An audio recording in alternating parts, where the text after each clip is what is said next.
Well, hello, folks, and welcome to Super Carnival Sunday Infusions.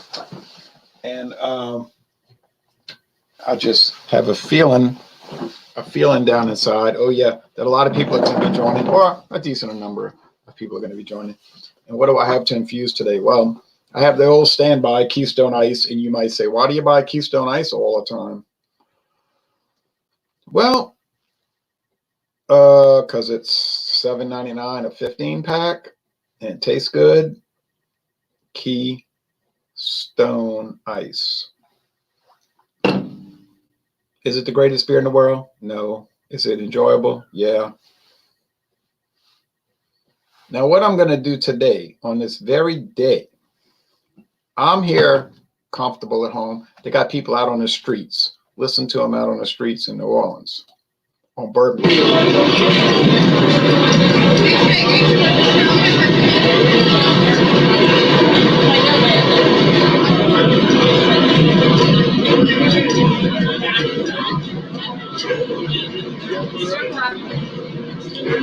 You speak?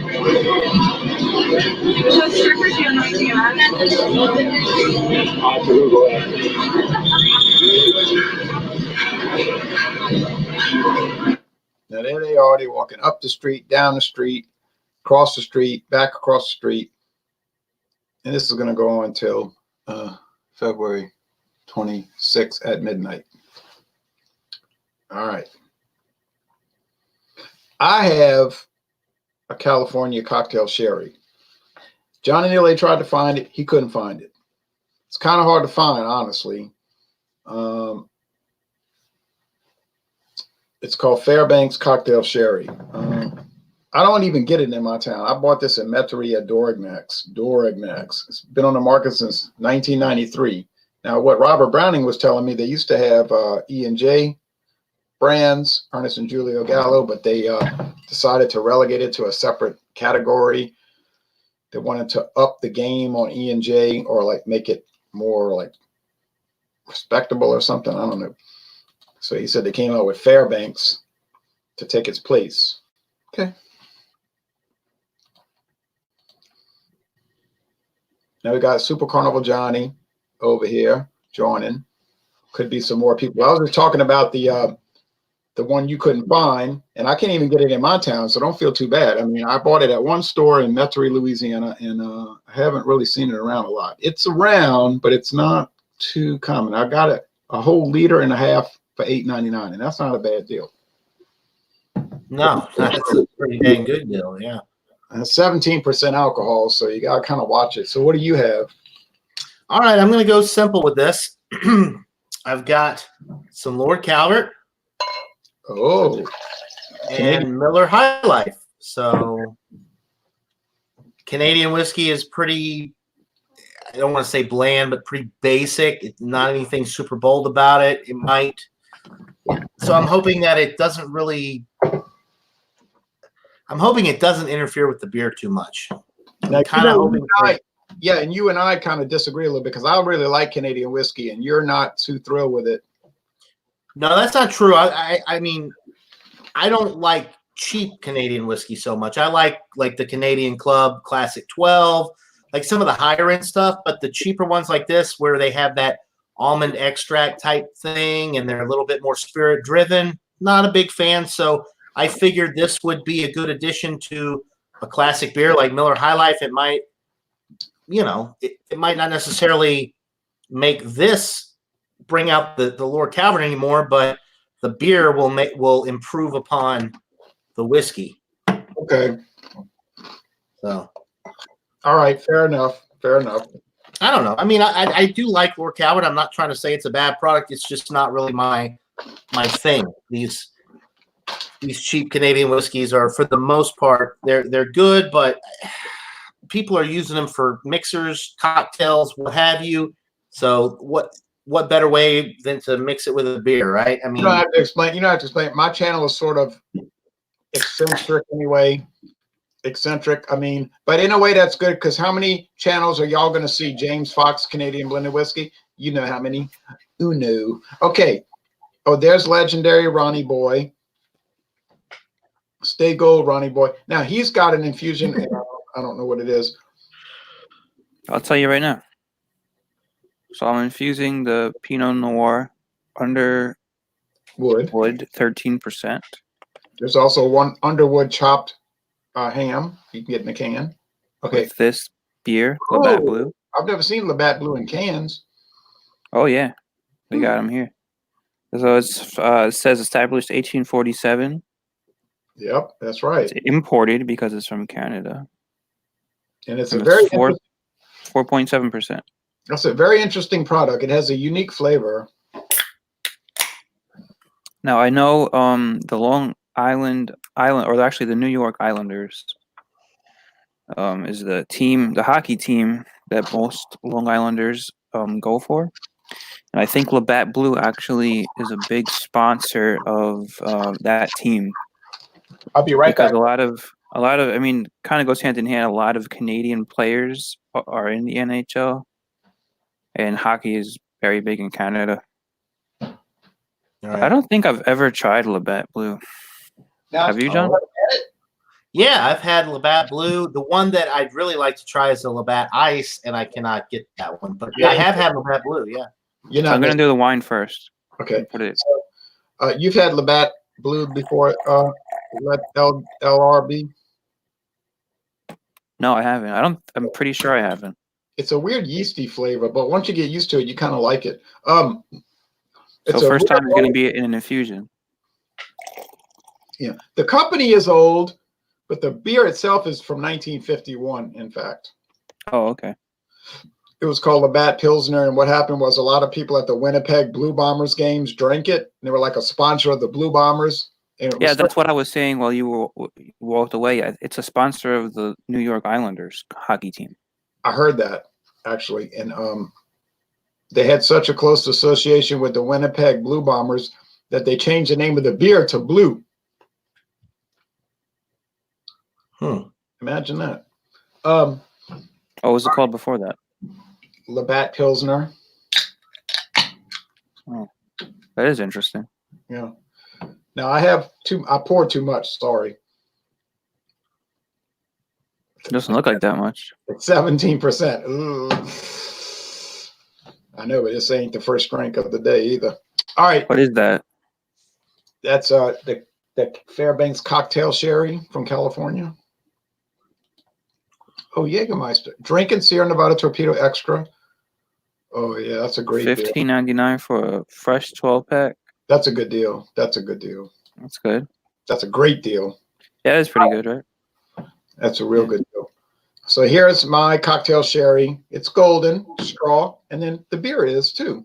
So here I'm going, and I'm going to put all the comments up. Don't worry, I'm going to post all the comments. Unless I forget, that could happen, especially with this. Some people sometimes get insulted, and I don't mean anything by it, I swear. Woof. You should be on this hangout, actually. Yeah, you should infuse that. Gosh, I don't know, though. Yeah, I don't know if I'd want to do that with heck, you can buy more peanut butter porter chocolates. I guess. If he has, but if he just has the one, you got to be. Come on. It depends on how many you have. They got the money to make it happen. That's right. So let's make it happen. Now. Let's do this, CBP. SCJ. That's you, Johnny. Oh, I'm sorry. SCJ, get it? Yeah, super. Okay. All right. So the Lord Calvert and the Miller High Life, I already poured it up. It didn't change the appearance. Obviously, looks just like a regular old Miller High Life. It did pour with a decent head, which is kind of dissipated. Get that thin little layer left behind. The aroma has changed a little bit. And with a lighter beer like this, you might expect it to, but with a relatively easy drinking, not very bold Canadian whiskey like Lord Calvert, I didn't really know what to expect. But I am getting a little bit of extra sweetness on the aroma. Maybe a little bit of wood as well. I'm not getting any of the almond extract type notes that you get with a lot of Canadian whiskey. So the beer actually kind of drowned out the weird nuttiness. Yeah, that you know, but to be fair, Lord Calvert doesn't really have a whole lot of that going on. No, it doesn't have a lot. It doesn't. Compared to other Canadian whiskeys, it doesn't. Like Canadian. It smells pretty good, though. It didn't really change the aroma too much, but I mean, it did a little bit. You can tell there's a little extra like sweetness going on, and there's, I guess it's a little bit of the oak. Although with Canadian whiskey, you're not getting a super charred oak presence, so it's just like a white, uncharred. Now hold on, uncharred oak. Before you go any further, we got some noise coming from Bourbon Street down in New Orleans. So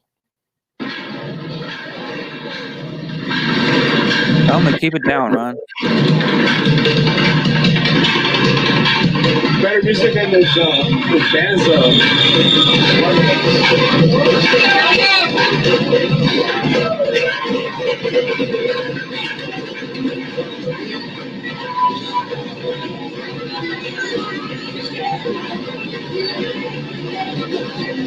I'm afraid there's going to be a lot more infusions going on down there tonight than what we're doing. And oh, I'm sure, yeah. I was walking down there yesterday, and as many people as there were yesterday, and it was a good amount. This next coming weekend is going to be just out of control. I'm not going to be around that. Although I will mention that last year I was given a free ticket by an Anheuser-Busch person, let's say, to go into their private club on Bourbon Street. Got free beer. Yeah. Got free beer. Got free food. And it was pretty interesting. Ron, is it true that the Fat Tuesday always falls the day before Ash Wednesday? That's right. Carnival. Carne means meat. Carne. And vol, interval. So it means meat time. Meat interval, and that's between the end of the Christmas season and the beginning of Lent. So it's the time of eating meat, because what happens during Lent? You fast, you stop eating meat. They used to stop eating meat for the whole 40 days. Now it's only on Fridays. On Fridays, and people will fast on actually Ash Wednesday is a required day of fasting and no meat. You get 3 meals, no snacks in between. So Carnival is like your last chance to sort of live it up before you have to go into the time of fasting. So that's what that is about. So I'm sorry, Super Carnival John, I just wanted to bring that in. That's fine. So yeah, the aroma is pretty basic. Didn't really change it too much, but you can definitely tell that there's something added to the Miller High Life. And like I said, it didn't really change the appearance. Let's see. Cheers. Let's get into it. Yeah. Cheers, John. Now, Keep Sipping's fooling with that chili, but I hope she comes on with another infusion, but I doubt it. But I hope she will. A chili infusion. It's very nice. The Miller High Life, light, crisp, refreshing. A little bit of Lord Calvert that I added in there. It definitely kind of gives it more of a warming thing. You can tell it ups the ABV a little bit. It does add some oakiness to it. It's not – it doesn't make it a lot better. It doesn't make it any worse. So if anything, it complements it, but it's not something that I would do all the time, because when I'm drinking a nice sessionable beer like Miller High Life, I just want to, drink them on their, by itself. But I will say that it's a nice little change of pace from a regular Miller High Life. It does add some nice character to it. It doesn't override the palate with whiskey. It's nice, and it's a good change of pace, but it's not something that I would do every time. Now, with the other beer that I did before, some of these stouts, when you're mixing little things in there, that's something I could kind of do a little bit more of. But with the lighter bodied nature of beers like Miller High Life, PBR, those type of things, it's like a once in a blue moon type of thing. It's not something I would really recommend doing a lot of. But it's a little. How would you feel about infusing an ice beer? Because that's what I did before. Same thing. I mean, the ice beer taste profile is not going to be much different than Miller High Life. It's a little bit more bold, but when you're adding something like a spirit to a macro lager or ale where it's pretty light bodied all the way through, it really makes a more significant difference than when you do it with a darker beer like a porter or stout. Now, if you did Canadian Leaf, it might make it a little stranger, huh? Yeah, Lord Calvert's probably a good one because it's more neutral and you don't get that strong almond extract, that nuttiness, that strange flavor that I'm not a huge fan of. in Canadian whiskeys. So I think it does well with the Lord Calvert. But yeah, I would probably not like it as much if with the Canadian Leaf or the what's another one that's really nutty? Limited. Yeah, that one. That's another really nutty one. But yeah, but for this one, for the Lord Calvert, I think it works well. Now, if I had some Canadian Leaf or Canadian Club 12-year lying around, Oh that'd be really good in here. Then you'd be stepping up your game. All right. Right. Now I'm gonna go next. I know we got Keep Sipping jumped on and they're waiting in Legendary. Ronnie Boy's waiting. Stay gold, Ronnie Boy. And I'm gonna but before I go and start talking, and I'm gonna go fast, believe me. They got some stuff going on Bourbon Street, so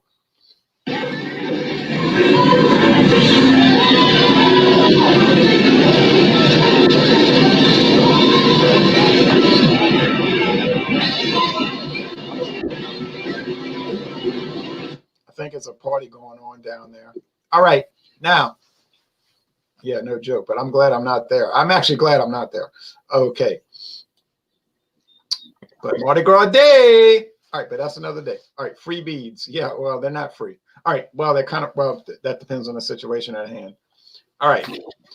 And that's what Thrash Metal Homebrew was alluding to. But anyway, he asked me, what would I do if a woman asked me for my beads? And I said I would tell her, show me the money, and I would sell them to her.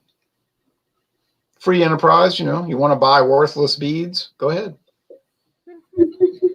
I wouldn't buy them. They have no value. Why would you? All right, that's another rant. All right, so thick lacing though, you see. And typical, you know, gold. It's not. I mean, you know, we're not gonna sit there and build up Keystone Ice into what it ain't. Although I do like it, but I'm not gonna make it into what it isn't. The flavor, the aroma. It's interesting because you clearly get the California dry cocktail sherry, which is extremely dry, and you get that herbal quality, and then the flavor. It's strange, but it isn't unpleasant. It's just simply this ice brewed ale Keystone, which is certified kosher. So you get Keystone 5.9, and then you're adding in a 17% cocktail sherry. Well, it is made for cocktails. I guess you could call this a cocktail. Does it make it better? That's questionable. Makes it interesting. I wouldn't discourage doing it, but I wouldn't recommend running out to, you know, say I got to run to the store and buy this and do it. I would just say, yeah, if you have it laying around, do it. Otherwise, it wouldn't matter much. But so on with the show to Legendary. Ronnie Boy, that's all I got to say about that.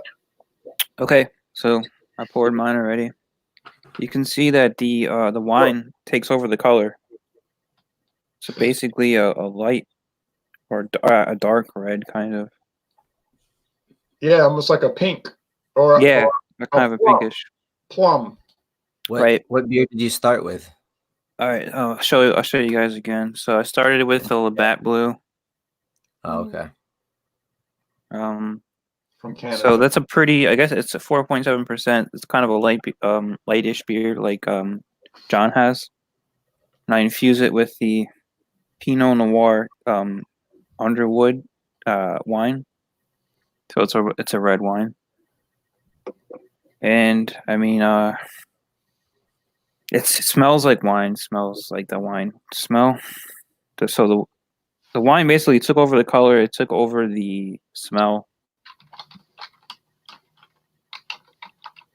But it didn't take over the taste. The taste is like, I'd say half and half. Where you got the beer taste of, I don't know if I can review a Labatt Blue right now. I've never actually tried it. Right, so it's hard to talk about it on its own when you've never had it. Yeah, but I imagine it's from Canada, but I imagine it's along the line of the American adjunct lager. I guess, right, Ron? It is, but it has a bit of a unusual yeast quality. You'll see when you drink it on your own. You'll see. Okay. Oh, and then I would say the other 50% is you're picking up the red wine You're type welcome. of taste. right. So it's like So it balances itself out. Like I said, it's 50-50, I think. yeah. Let me interrupt real fast. Somebody asked, what does skunky mean in the aroma of a beer? Skunky means that the beer, Skunky means it smells like weed, right? or like a skunk. Like so if you have Corona, a lot of times in the past, if the sun hit the bottle, because it's a light bottle, it's a clear bottle, as opposed to the Heineken or other ones. And so if the sun hits it, it gets skunked, they call it. And then when you pop the top, it smells like weed. It's actually kind of comfortable. That's what I think skunk. I don't have a means. lot of experience with marijuana, but I have experience with skunks. And skunks don't smell good when you run them over in the car. And so, yeah, it's kind of an off-putting aroma. I think that used to be a thing with Coronas. Not really anymore. I think it was maybe like 10 years ago or so. Yeah, because I think the packages, they have a lot more cardboard covering up the beer. It doesn't really get skunked anymore. So we're gonna get back to you. I think you're liking what you're drinking, though. I'm liking it. I see. I got some red color today. I was out in the sun. I see I actually that. hit the pool. It was I hit too the pool in February. That's what you do in Florida. Yeah, it was way too chilly for that over here. Way too chilly. Now, the New England exemplification is going to give us an infusion. You go first. All right. So the wife and I have the same beer. We've got a peanut butter chocolate stout, clocking in at 10% ABV. Nice. And before we infuse it, I'm actually going to infuse mine with something different than she's going to use. But before we infuse it, it's very heavy on it's almost like a Reese peanut butter cup. For 10%, very well hidden, very nice. Smell the aroma. It's a really nice stout. So I'm going to infuse mine with some chocolate liqueur. Oh, It just kind of makes sense. So this is a 30 proof chocolate liqueur. I'm going to put, I don't know. I didn't bring a shot up to measure, but Yeah, not too much. I'm going to make the 10% a little bit stronger here. Well, that's good. Oh, I thought I went overboard. Okay. Yeah, you only live once, folks. I'm off tomorrow. So pour that in there. Then I'm going to pour the rest of the beer on top of it. And then we'll see what we got. All right, so yeah, I agree. This peanut butter stout is phenomenal. One of the better ones I've had. The mouthfeel is literally the mouthfeel of eating a Reese peanut butter cup. With that flavor, the mouthfeel. oh man! I had a feeling that liqueur. Look at the beer now. Wow. Oh man, that looks like Oh man, I don't know about this. Can you mix it? Can you make? Oh my god! Yeah, I got had a it. feeling. It's like curdling. Oh wow, I don't know. Chris, if I keep wanna sipping. do that. She was trying to talk. Yeah, we are. All right, go ahead. So I'm I just gonna was get a gonna mixer. do the Irish cream liqueur, but I don't know now. I say go for it. Look at that Brady's. I never heard of Brady's. You just Yeah, have this to mix is it really good, I guess. this is a lower version of the actual Bailey's. I think it's pretty comparable to Bailey's, and it's a lot cheaper. So I usually get this one. So I don't know if I should do this now. I say go for it. What the heck? Oh. It probably tastes better than it will. It just it curdles because it's in a. Too. I don't know if it's gonna curdle. Like his is just. It's all right. It's floaty goodness. It's like a milkshake. This infusion Sunday is not going well. That's what I was All thinking. With pork, you know. All right, so here we go. I'm doing the Irish cream. I love Irish cream on the rocks. Mine kind of, it's just settling on the bottom, but Yeah. Holy crap! Yours just went right to the bottom. yeah. Here, I want to borrow my fork. let me borrow the fork. All right, so I mixed mine up. So now it's Not really mixed. Oh, horrible. God. That looks like it's gonna be. I hope it interesting. tastes better than it looks. Me too. This is fantastic. All right, so cheers. Let's give it a shot. I bet it's going to be good though. Cheers. Here's the 4 beers. Mm. Oh my god, mine's good. Mine added like a velvety, thick, creamy mouthfeel. The floaties are a little weird. I'm not gonna lie. It's like Yeah, I've had my mouthfeel for today.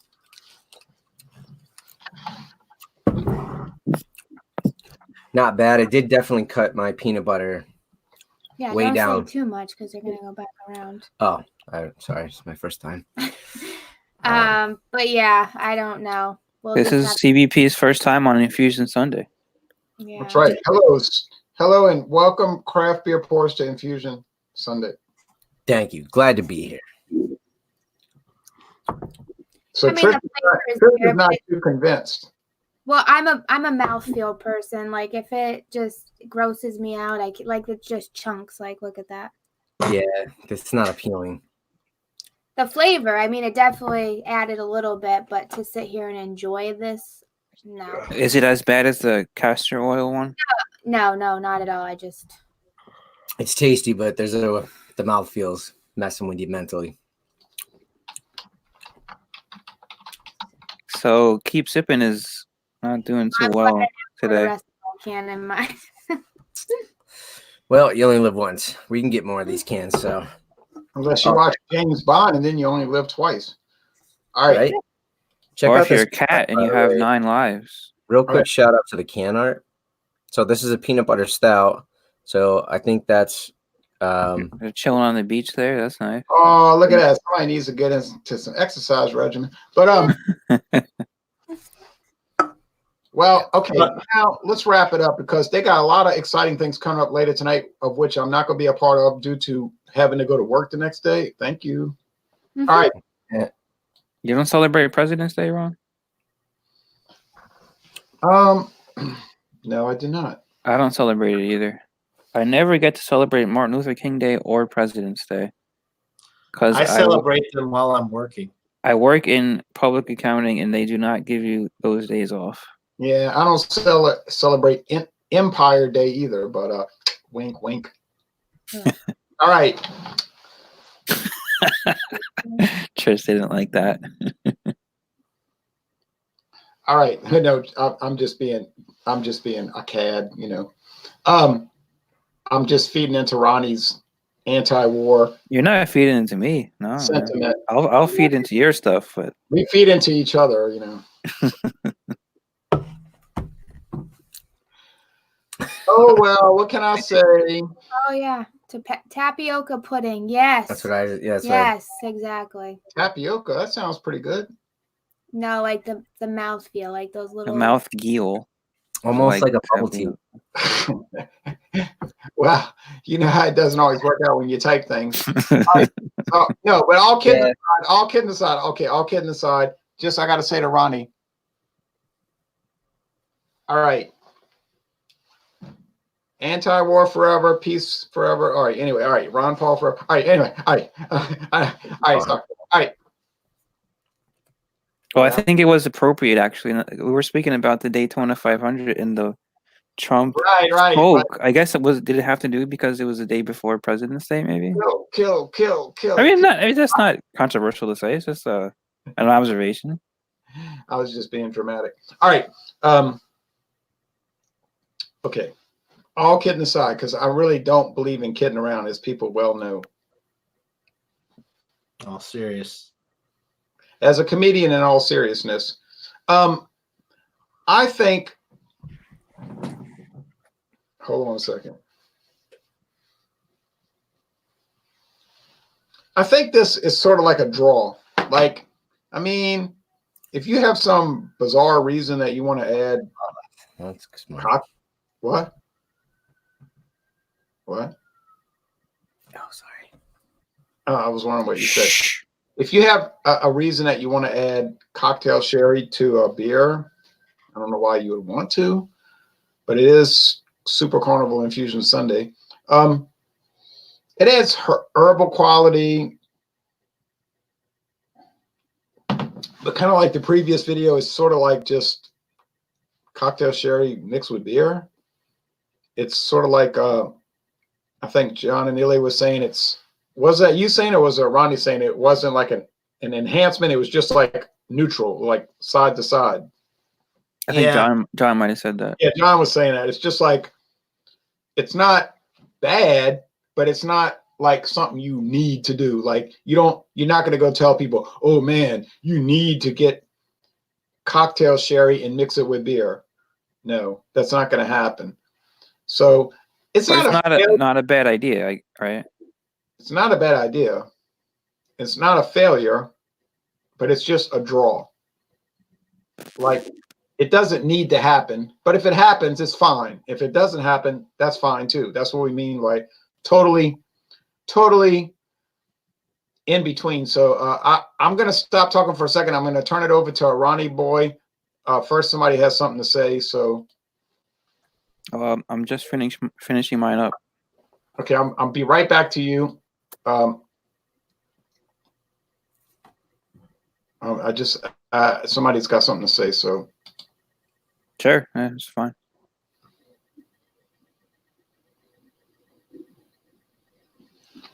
just hold on.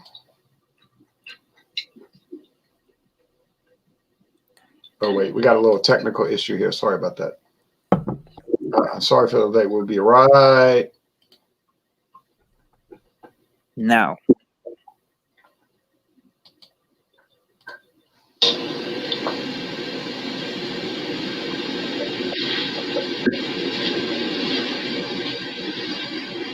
Look, Frank, Dinah's gone. We gotta expand the whole operation. Distribution. New York, Chicago, Illinois. LA. We gotta set our own mark and enforce it. We gotta think big now. And that's, I think I agree with that. Scarface, 1981. 1983. Okay. I agree with that. We got to think big now. It's time to. We're doing Infusion Sunday. It's time to set our mark and enforce it. All right. So that's it. Now, last call for evaluations. Johnny Neal said you said it was kind of like. Yeah, it's not as good. Not as good as the first infusion. Anytime you're doing a light lager like this and you're infusing it with any type of spirit, it's gonna be a little bit heavy on the spirit.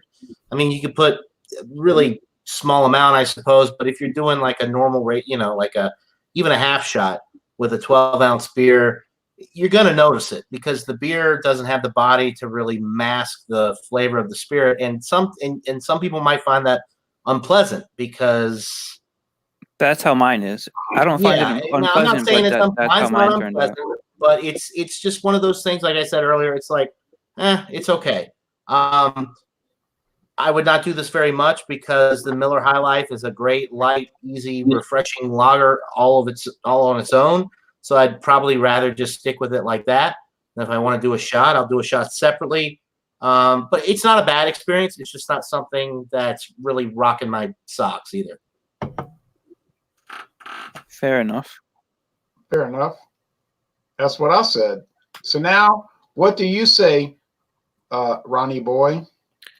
I say it is a thumbs up. So he got a real winner today.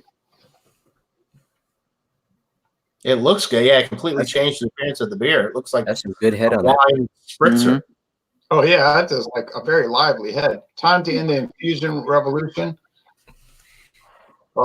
It's going to end because of baseball, but it's coming back, I think. What is that? The college baseball? Yeah, All of it. it already started Friday night. I got season tickets. I'm not about to throw my season tickets away. What's your team? Louisiana State? I think Super Carnival is getting a little echo. I'm very favorable towards Louisiana State.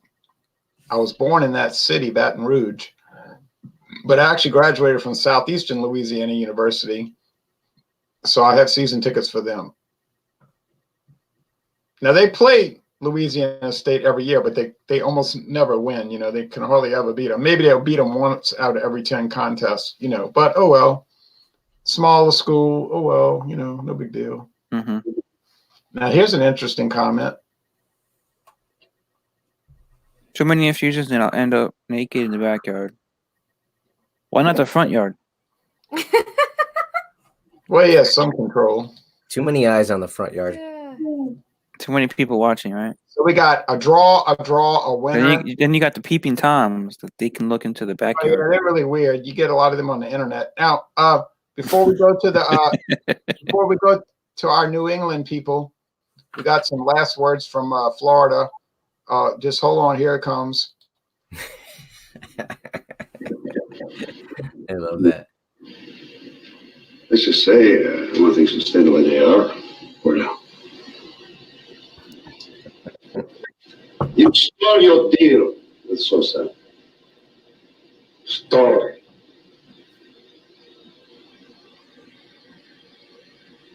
Okay, boss.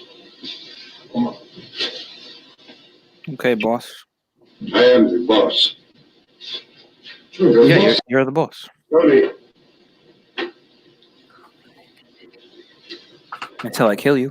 when you started, the guys who last in this business, the guys who fly straight, Low key.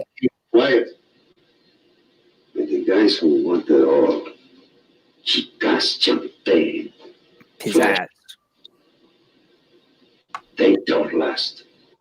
And I think that's an important lesson that we could all learn, that if you're doing these beer reviews or liquor reviews and all you want is chicas and champagne and flash, you won't last. All right.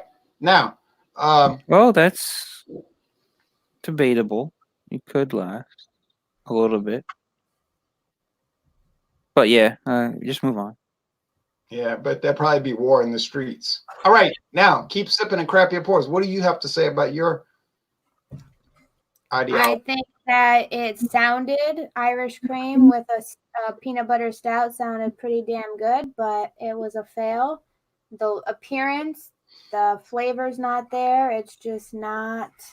Good flavor, but you cannot get by the mouthfeel and the look. It's just like- too much mental. It's like curdled milk. It's too y'all much. got some major chunk action going on. Yeah, It's- it's literally like curdled. It's like tapioca pudding. Yeah, so the Irish cream is really not the best thing to infuse stuff with, probably. Like John and Ellie was saying, maybe drink this beer and have a shot on the side of the chocolate liqueur or the Baileys. Yeah. Yeah. That would be probably a nice combo. But mixing them, I almost feel like they should go in a blender with some ice. Yeah, straw. that's It's a good just- point. Like it's just too like a much. frozen drink. Yeah. Yeah, I was about to say it looked like somebody got sick, and that's the toilet. You know, I hate to say this, Oh man. but to be fair, I'm saying all these things. Guess what? I would still drink it. You know. Yeah. Well, CBP. So, did you drink the one that Keep Sipping decided wasn't drinkable? No, he did. No, I actually, sorry, kiddos. Hey, that's more important than beer. Life's happening, folks. Life's happening. Yeah, that's fine. That's No, fine. she actually, I was trying to watch the Daytona and all that stuff going on, and then it keeps getting Yeah. rained away. She blew by me. And I was like, oh, I was watching. You didn't like it. Let me give it a sip. And she already had it down the drain. Oh, really? So She you was like, would have. So you didn't even get a chance to try I it. did not even get a chance. She literally walked right to What the the kitchen. hell, man? As I followed her into the kitchen, she was like, no. She's like, no, this one is just a drain dumper. It's so bad. And you might have liked it. I don't I mean, think you might have been able to tolerate it at least. probably not. She had like a gluten-free seltzer that she added. Yeah, there's no way that's going to be That's good. sort of a female thing that they're very impetuous. Like I had a woman throw a TV guide at my face one time, hit me square in the nose, hurt like hell. Yeah, I agree with that. Impetuousness and Right? Grab one of those big beers. behind me. ridiculously and just Let's see. I'm gonna grab this one here. Oh yeah, Oh yeah, I would drink that. That's very malty, I bet. yeah. That's a nice. Well, that's very I malty. wouldn't get too right. Nate says, I love what Nate says. Yep, it's my style. See, I got a couple darker ones. You got them lined up there, man. Ready to go. Pale ales, New England IPAs back there. Yeah, Yeah. all ready to go. A Kolsch. I wouldn't feel too bad about it because honestly, when you do these infusions, there's no kind of guidebook for it, and Yeah, this is like a free for all. We're yeah, just it's kind of, yeah, we're infusing anything with anything. You know, today was precedent was made with beer infused beer. So I mean, you can really these infusions are just off the wall. They can be off the wall. yeah. I wouldn't take it too seriously. I mean, people watch and they enjoy it, but I think that it's just something sort of frivolous, meaning that it's not important, and you could try it or not try it. Either way it goes. I don't think in any of these infusions we discovered anything too profound. But on the other hand, I don't think it's anything bad or like detrimental to your life. So it's kind of like enjoyable. Like Alex says, you have to have fun, and that's what we're doing, right? We're having Right. fun. Now, he had a girlfriend that hit him with a frozen Cornish hen. That was foul. Yeah. Yeah. Now, Just Sippin says, Just yeah, a I know it's just curtain. a curtain. Yeah, we know it's a prop, but it has some pretty Oh. pretty delicious beers. You know, some pretty I delicious. used to like his old curtain that he had. He used to have like the moon. I still got that. I like that one. That was really cool. Trish feels the need to clarify, like they're not real beers, everyone. Yeah, you got We're not to say. real. Not diet. It looked good. It looks like a. It looks like a Kolsch, a Kolsch, a Dunkel, Yeah, I mean, a it's pale ale, yeah, a dark Hefeweizen. Another Dunkel. nice. Yeah, it's like nice, a lot of nice beers. flight of six. Nice six. Oh, green screen. Oh, I see what you're saying. Somebody asked her if it was a green screen. Oh, I missed that. Sorry, keep sipping. Now, see, we jumped the gun, and so now we feel embarrassed. See, sorry, keep sipping. You know. Yeah. Okay, so that was our bad. My bad. Keep sipping. My bad. It's a literal cloth screen. Yep. And I had people tell me in the past when they watched my videos, they said, "How do you get that like setting behind you? Like, what program do you Like use?" all those beers that you have on that shelf. Like, where'd you get that from? Like, that ain't no program. That's like literally what's behind me. I don't do all that. I have a question. So, like, CBP has the curtain behind them. Yeah, well, I don't think they got, When you put like fake things like different images and stuff, why do you have to have a green screen in the back of you, like a literal green screen? That's what it's projecting off of. That's what it's bouncing off of. Why does it have to be green? It's green. well, Actually, I green think and blue. back in the 1940s, they just decided for some kind of default setting that it would be a green screen. They could have picked any color, right? Red, blue. I don't know. Could they have? Or maybe the green is what makes it work. Or I was about to say, or there could be a scientific relationship to the color green that it's more amenable to backdrops. I don't know. Yeah. But I yeah, know back, that's what I'm wondering. It sounds like that. yeah, I know back to the 1940s that's what they did, green screens. But an interesting thing, you brought up television broadcasts. I didn't bring it up. You did. I'm pretty sure you asked about that. But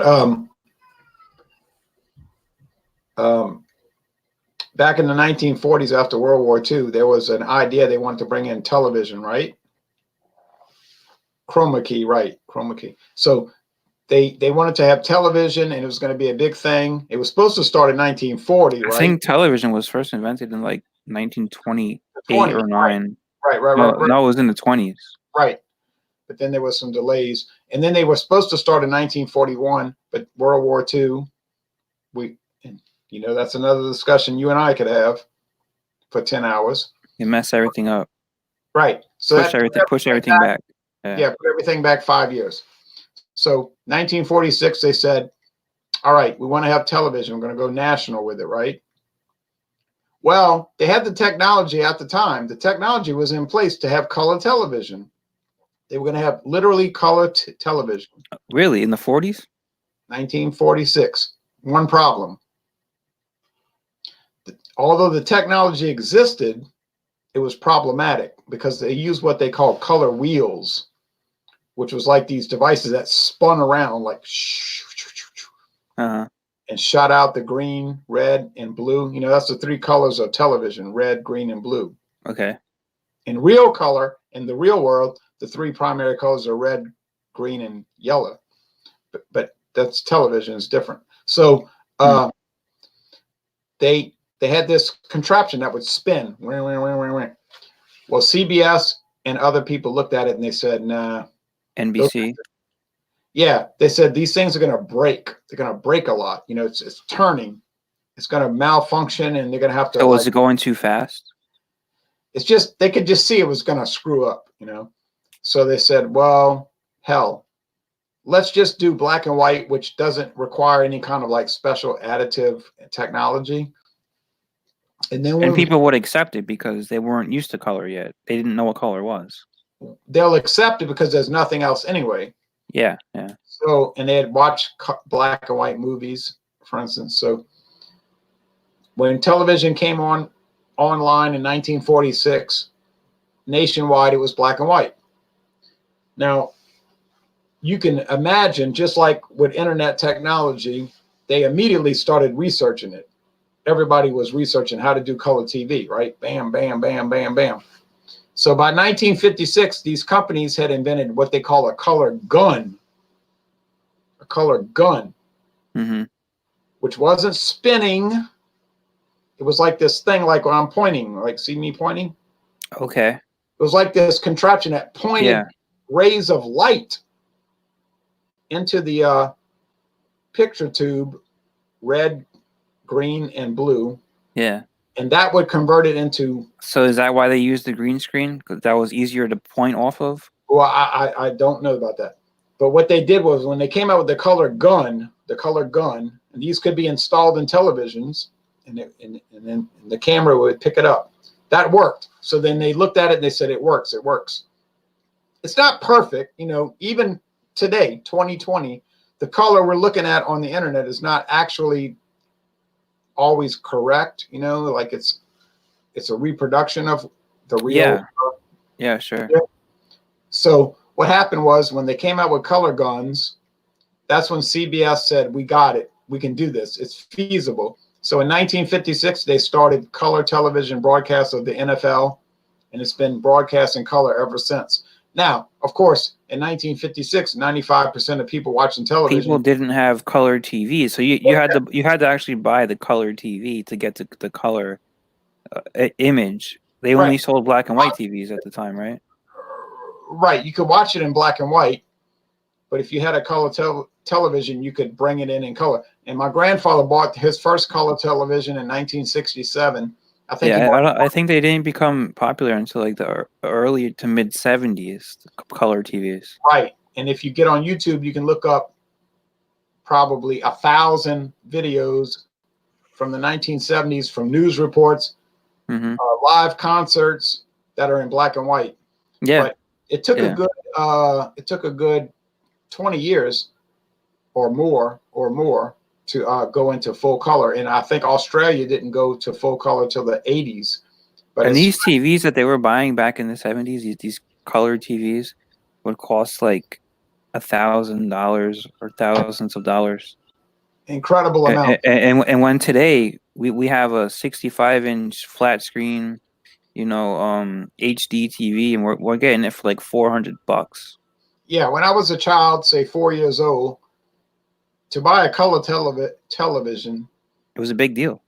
It would be in today's money like $2,800. You know, like an unbelievable price.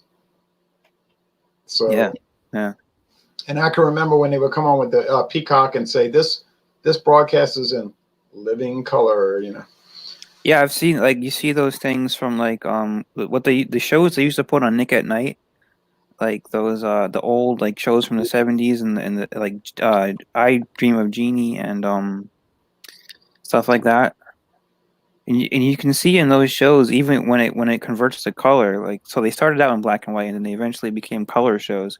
And then you can see when it's in color, the image, when it changes the frame into a different scene, it kind of like flows. It doesn't just do like an immediate change, it flows. Have you noticed that?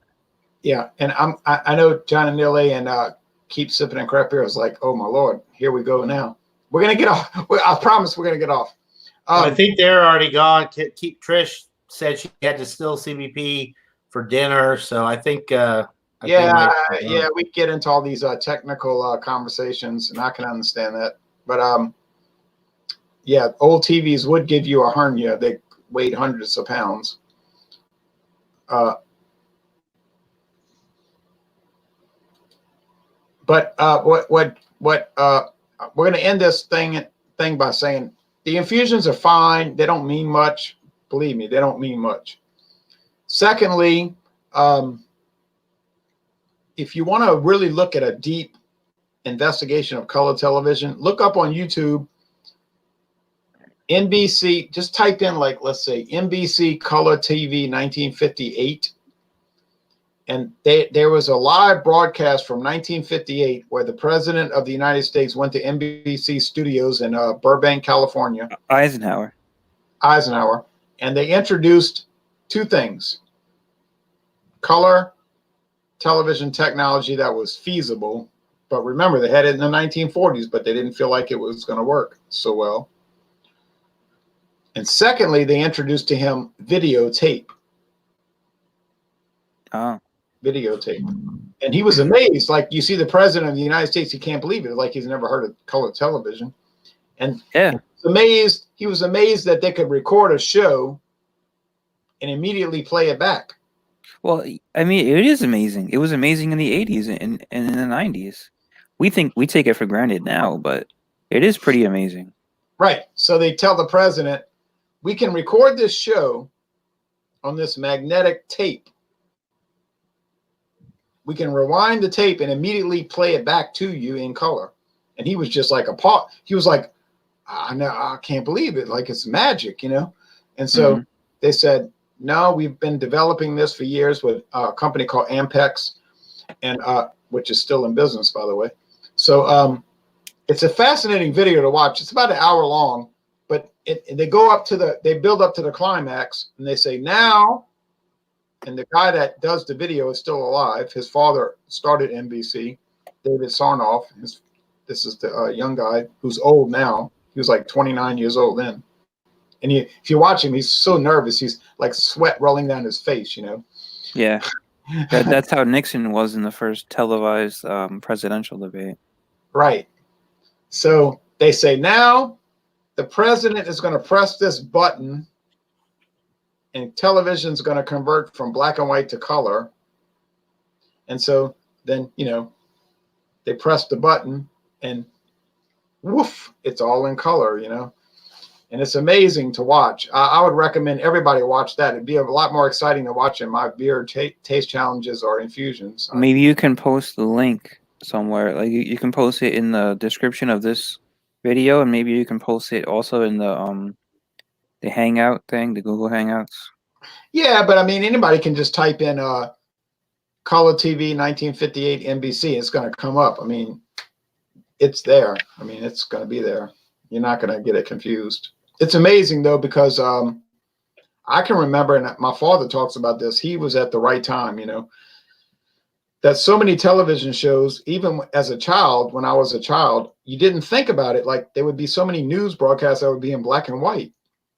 And now today, you would just look at that like, what the hell is going on? And they had that old-fashioned like talk to them, like the accent, like, we're gonna.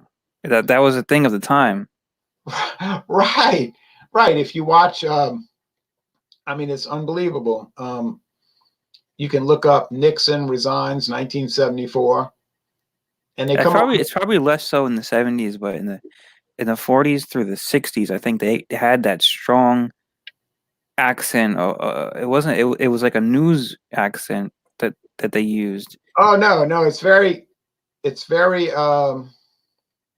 noticeable in the 70s even, because you can look up Nixon resigns 1974 and they come on, they say, this is a CBS News special report.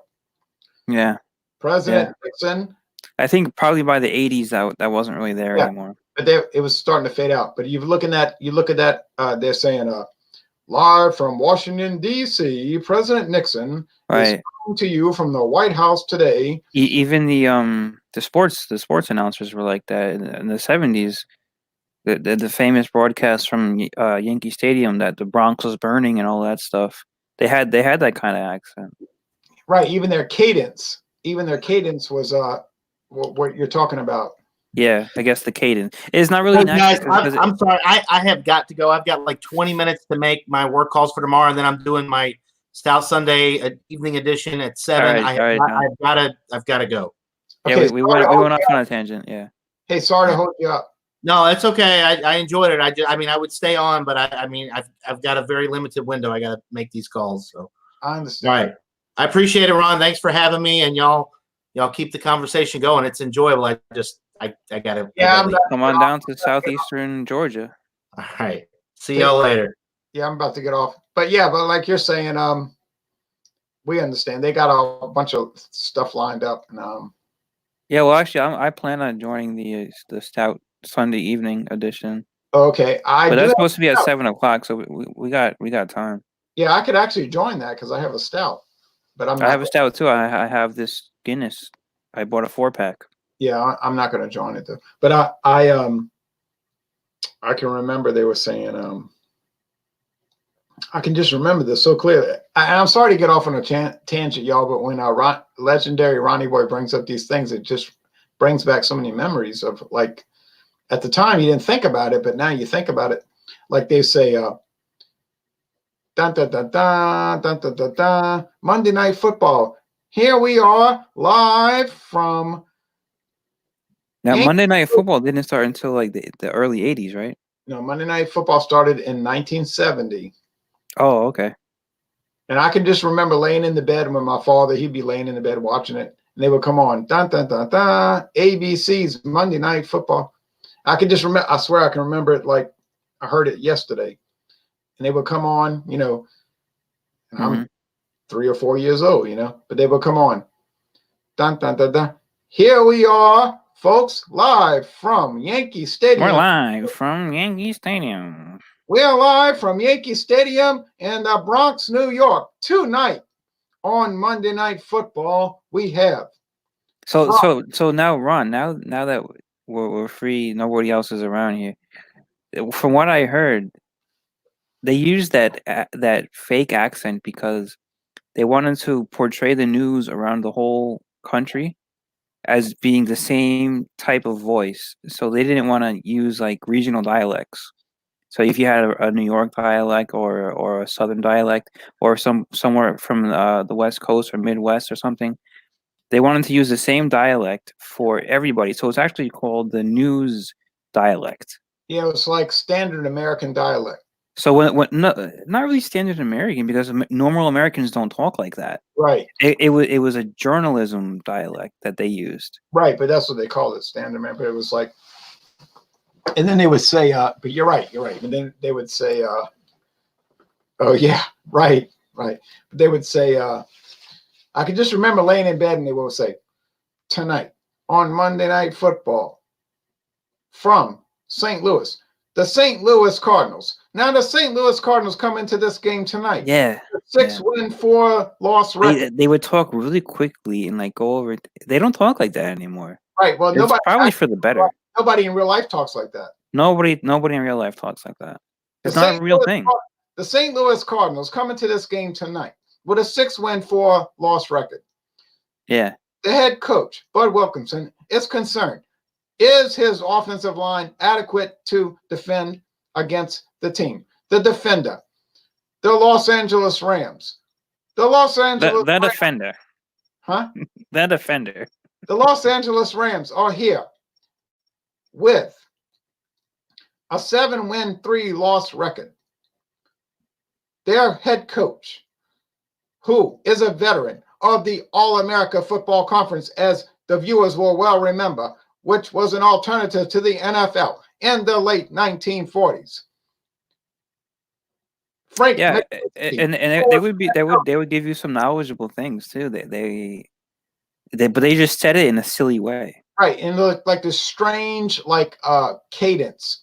Yeah. You know, like nobody talks like Fred Kaminsky, who was the head coach of the ill-fated Miami Seahawks of the So when they went to like journalism college and they learned how to do this stuff, not really necessarily journalism in the news world, it was journalism. In the sports world, it was, I guess, whatever you would call it, broadcast type lingo. right, and then it would just go on and on. They would be taught to speak like this when this wasn't really the way that anybody really speaks. Right. So tonight, live from the Bronx, New York, the viewing audience wonders, can the St. Louis Cardinals compete against this team? Who is, well, you know, and then just go on, and then they say, and then it just goes on and on. You would watch it; it was captivating. You know, you just It is, yeah. It's interesting the way that they talk is. It is interesting. Why do you think that changed? Like so we kind of pinpointed like the early '80s was when they kind of flipped over to just talking like normal people talk. I don't know. I can't explain it, but I think the highlight of that whole like presentation is when John Lennon, one of the Beatles, was killed, shot at his house. What year was that? 1980, December 1980, and then they come on interrupting Monday Night Football to talk about the assassination of John Lennon, and they just give that like when that has nothing to do with sports. Oh yeah, but it was such a huge story. It's amazing to watch that broadcast because they just go in with that type of lingo you're talking about, you know, that like syncopated, like chop chop chop chop chop. Yeah, like reading off the notes. They're just like, you got to move on to the next thing, the next thing, the next thing, the next thing. They have to get their point across and then go on to the next thing. They don't want to delve too much into one topic. Well, here's a great. I'll play if you tolerate it. If not, I'm going to get off. I mean, I'm cool, man. I don't know about the viewers, but I like this stuff. Here's a clip from live from 19. Suddenly been placed in total perspective for us. All right, so it was the New England Patriots playing at the Miami Dolphins, December 8th, 1980, with the old crew that I grew up watching. You know, everything was like chop, chop, chop. Here we are. The Bronx is burning. The Bronx is burning. You know, that kind of thing. But yeah. But here they come on with the announcement that one of the Beatles, that was Bill Cosell, right? Howard Cosell. One of the members of the Beatles was shot and killed in front of his house in New York City, which I saw the next day. I couldn't believe it, you know, but I didn't know anything about the Beatles except my parents used to always talk about them, you know. But anyway, so here's the announcement, and then we're going to get off the air. But it's suddenly been placed in total perspective for us. I'll finish this. They're in the hurry-up offense. Third down 4. There's 21 seconds left, and the Patriots were on a drive to beat the Dolphins. But anyway, so Howard Cosell, the announcer, had just gotten the news alert what had happened. Foreman. It'll be 4th down. Cavanaugh will let it run down for one final attempt. They let the seconds tick off to give Miami no opportunity whatsoever. Timeout is called. 3 seconds remaining. John Smith is on the line. And I don't care what's on the line, Howard.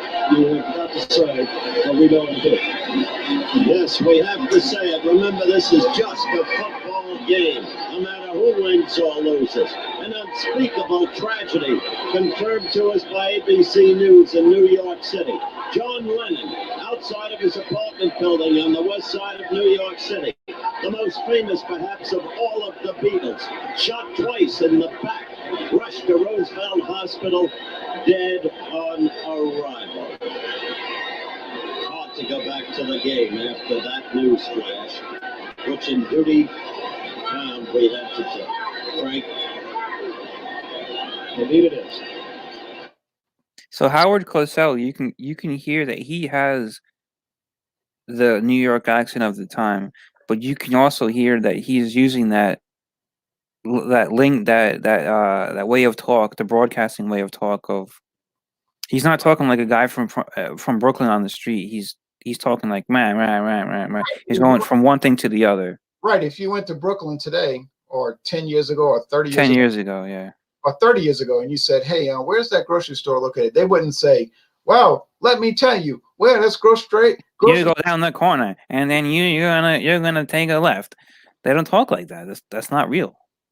Right. So that was the But you can hear it also in kind of the way he uses his words that he is probably a New Yorker.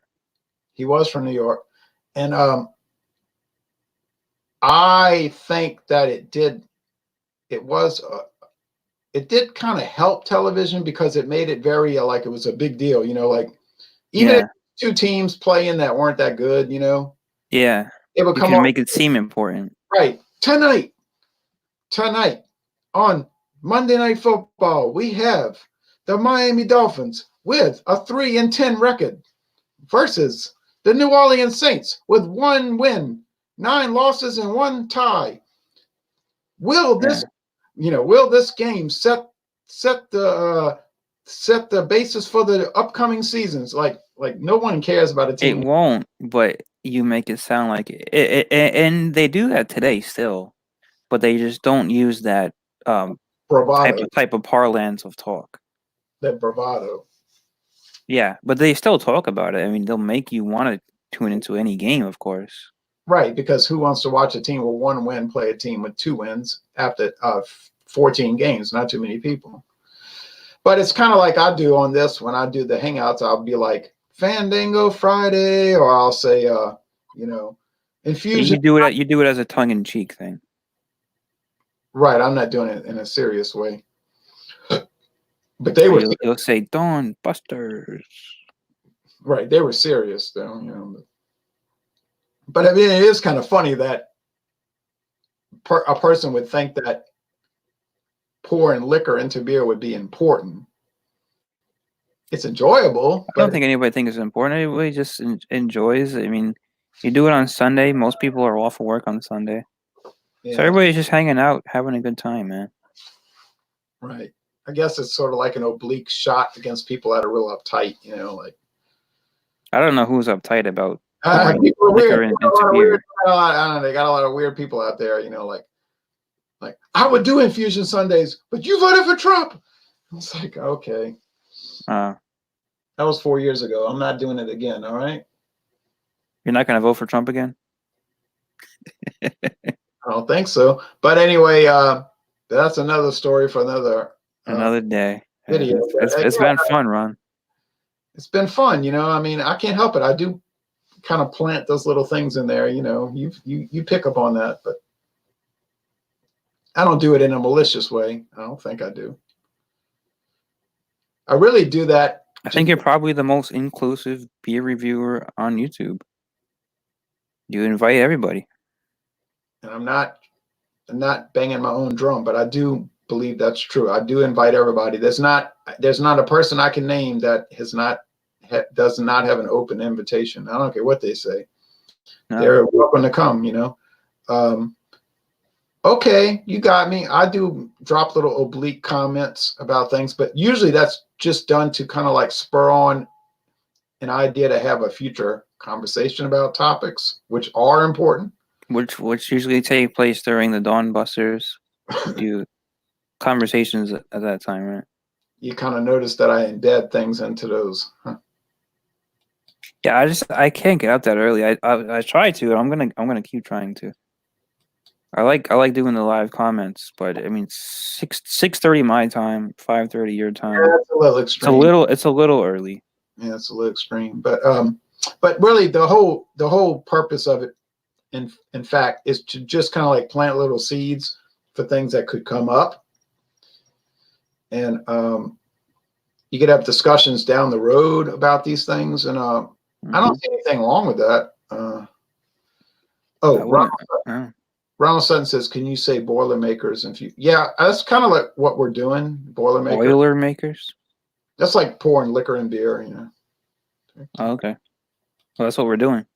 history of TV, very interesting. Oh yeah, that's fascinating. I get on the phone with my father. He just loves. History of TV is really interesting, actually. It is. Oh yeah, my father, he was born in 1944, right? So he can remember when they would sit around the kitchen table and listen to the radio because they had no TV. So his family was one of the first families in Baton Rouge to buy a television. Mm-hmm. He said it was amazing. They had all these friends they didn't know they had. Yeah, everybody came around. That's what I've heard some stories when people first bought their color TVs. That everybody in the neighborhood would come around and watch because they were the first ones to have the color TV. That was like in the 70s. Yeah, they want to come around and watch color TV. And I knew people like this is like, I'm not lying. Okay. All right. It sounds like a lie, but we got our first color television in 1972. Okay. It was very expensive. You know, They called it Technicolor, right? Well, that's a process you can use. It's not all Technicolor. So we bought a Zenith television. No, sorry, retraction. A Motorola. We all know about Motorola. They make a lot of expensive phones. So we bought a Motorola TV. And my father was so proud, like we have a color TV, you know. So yeah, I'm sure he paid a lot of money for it. And today's money, not then. Yeah, but yeah. there was a lot, you know. Well, but no, I mean back then too. Right. So people were saying, I remember people saying they can go to hell. I'm not buying a new TV. I got this TV and it works, you know. So you had a lot of people that had televisions that worked and they were black and white. And they were no way they were buying a new one. And so some of these people kept black and white TVs up until the late 80s, not the early 80s, the late 80s. Because, you know, some of these things you buy, they might last 25 years. Well, back then they had better quality Well, than what they have now. It's questionable, but you had people that would say, I bought this damn TV in 1964 and I'm keeping it. They bought a TV in 64 and it was working in 85. That's pretty good quality.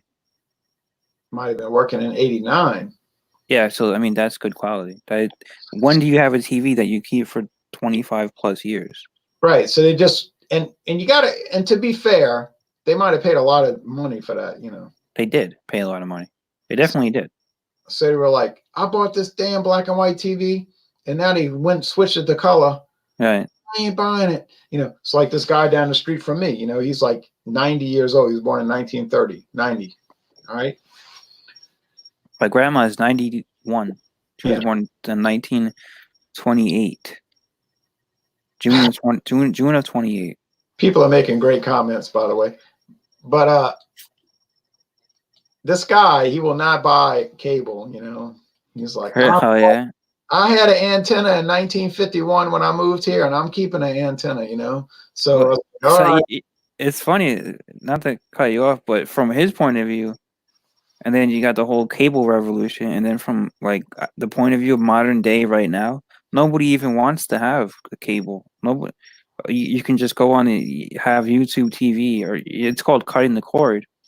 So we're kind of agreeing with him on that aspect, but it took all these years for us to get into this merge kind of thing, from what he's saying, the really old guy, to what maybe a millennial is saying at this current day.